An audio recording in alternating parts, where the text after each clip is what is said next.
আসসালামু আলাইকুম ওয়া রাহমাতুল্লাহি ওয়া বারাকাতুহু। প্রিয় দর্শক, হিজরি মাসের মধ্যে শ্রেষ্ঠ মাহে রমজান আল্লাহর পক্ষ থেকে বান্দার জন্য বিশেষ নিয়ামত। আল্লাহ রাব্বুল আলামিন এ মাসকে নিজের মাস বলেছেন এবং এই মাসে একটি রাত আছে যা হাজার রাতের চেয়েও শ্রেষ্ঠ। প্রত্যেক গুরুত্বপূর্ণ কাজের জন্য প্রস্তুতি গ্রহণ করা অত্যন্ত জরুরি। প্রস্তুতি যত সুন্দর হয়, কাজ তত সুন্দর ও নিখুঁত হয়। ইবাদতের পূর্বে প্রস্তুতি গ্রহণ করা নবীজির সুন্নাত। এই বিষয়ে প্রিয় রাসূল সাল্লাল্লাহু আলাইহি ওয়াসাল্লাম বলেন, নিশ্চয় আল্লাহর কোনো বান্দা যে কোনো ভালো কাজ বা আমল যদি যথাযথভাবে উত্তম উপায়ে করে, তবে সে কাজ আল্লাহ তাআলার পছন্দনীয় হিসেবে গ্রহণ করেন। তো বিশেষ যে 11টি আমল আমরা করব, তার মধ্যে হতে গুরুত্বপূর্ণ 5টি আমল আমরা এই ভিডিওতে জানব এবং বাকি 6টি আমল আমরা পার্ট 2-এ জেনে নেব ইনশাআল্লাহ। 1 নম্বর হলো তওবা ও ইস্তেগফার করা। রমজানের আগের সব গুনাহ থেকে তওবা ও ইস্তেগফার করতে হবে। রমজানের পূর্বে যাবতীয় গুনাহ থেকে তওবা করে রমজানের যাবতীয় কল্যাণ লাভে নিজেকে প্রস্তুত করা খুবই জরুরি। আল্লাহ তাআলা ওই বান্দার যাবতীয় গুনাহ মাফ করে জীবন সুন্দর করে দেবেন। এই জন্য আমাদের উচিত বেশি বেশি তওবা ইস্তেগফার করা, যেমন আল্লাহুম্মা গফিরলি, আস্তাগফিরুল্লাহ, সাইয়্যিদুল ইস্তেগফার প্রতিনিয়ত পড়তে থাকা। 2 নম্বর হলো ফরজ রোজার নিয়মকানুন জেনে নেওয়া। রমজান মাস আসার আগে রোজা পালনের নিয়মকানুন ভালোভাবে জেনে নেওয়া খুবই গুরুত্বপূর্ণ এবং খুবই জরুরি। আর তাতে রমজানের রোজা নষ্ট হওয়া থেকে বা মাকরুহ হওয়া থেকে বা অন্যান্য যে কোনো বিষয়গুলো জেনে নেওয়া। চেষ্টা করবেন মহল্লার আলেমের কাছে গিয়ে সেখান থেকে কোরআন এবং হাদিসের আলোকে বিষয়গুলো জেনে নেওয়ার। 3 নম্বর হলো রমজানের মানসিক প্রস্তুতি। রমজানের পরিপূর্ণ সওয়াব ও ক্ষমা পেতে মানসিক প্রস্তুতি খুবই গুরুত্বপূর্ণ।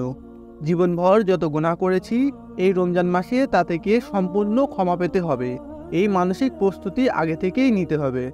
দুঃখের বিষয় এই যে অনেক সময় মানসিক প্রস্তুতি না থাকার কারণে রমজানে মুসলমান পরিপূর্ণ সওয়াব ও ক্ষমা থেকে বঞ্চিত থাকে।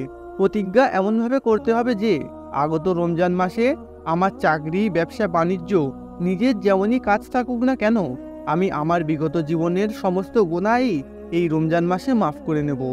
আমার প্রতি আল্লাহকে রাজি খুশি করিয়েই ছাড়বো ইনশাআল্লাহ, এমন মনস্কামনা করা। 4 নম্বর হলো রমজান প্রাপ্তির দোয়া। রাসূল সাল্লাল্লাহু আলাইহি ওয়াসাল্লাম রজব মাসের চাঁদ দেখে রমজান প্রাপ্তির আশায় বিভোর হতেন। মাহে রমজানের তাওফিক ও বরকত লাভের উদ্দেশ্যে আবেগ ভরে আল্লাহর দরবারে দোয়া করতেন যে, হে আল্লাহ, রজব ও শাবান মাস আমাদের জন্য বরকতময় করুন এবং আমাদেরকে রমজান পর্যন্ত পৌঁছে দিন। এইভাবে প্রিয় রাসূল সাল্লাল্লাহু আলাইহি ওয়াসাল্লামকে অনুসরণ করে আমাদেরও রমজান প্রাপ্তির দোয়া চাইতে হবে। 5 নম্বর হলো রমজানের হাদিস জানা। আমরা কোনো কাজ করতে গেলে সর্বপ্রথম সেই কাজ সম্পর্কে জানার চেষ্টা করি। সেই কাজের বেতন কত, কাজটা আমার উপযোগী কিনা, কাজ করতে কেমন সময় লাগবে, ইত্যাদি ইত্যাদি। কিন্তু দুঃখের বিষয় এই যে পবিত্র রমজান মাস কতখানি গুরুত্বপূর্ণ, এ বিষয়ে প্রিয় রাসূল সাল্লাল্লাহু আলাইহি ওয়াসাল্লাম কি বলেছেন আমরা তা জানা থেকে বিরত থাকি। তাই ভাইয়েরা, রমজান বিষয়ক হাদিসগুলি জানা এবং তার প্রতি আমল করার চেষ্টা করা। এই বিষয়ে শুধু আমার চ্যানেলই না, আপনি যেখান থেকে যেমনভাবে হাদিস সংগ্রহ করে জানতে পারবেন জানুন। বেশি উত্তমভাবে এই যে মসজিদে প্রতিনিয়ত হাদিস পড়া হয়, সেখানে সময় দিয়ে নিজেকে তৈরি করা। এই 5টি আমল আমরা সকলেই করব ইনশাআল্লাহ এবং বাকি 6টি আমল আমরা পার্ট 2-এ জেনে নেব। যদি ভিডিওটি ভালো লাগে তবে আপনি আপনার পরিবার, পরিজন, বন্ধু বান্ধবদের কাছে ভিডিওটি শেয়ার করে দিন। অবশ্যই এর সওয়াব আপনিও পাবেন। আল্লাহ আমাদের সকলকেই কবুল করুন, আমিন।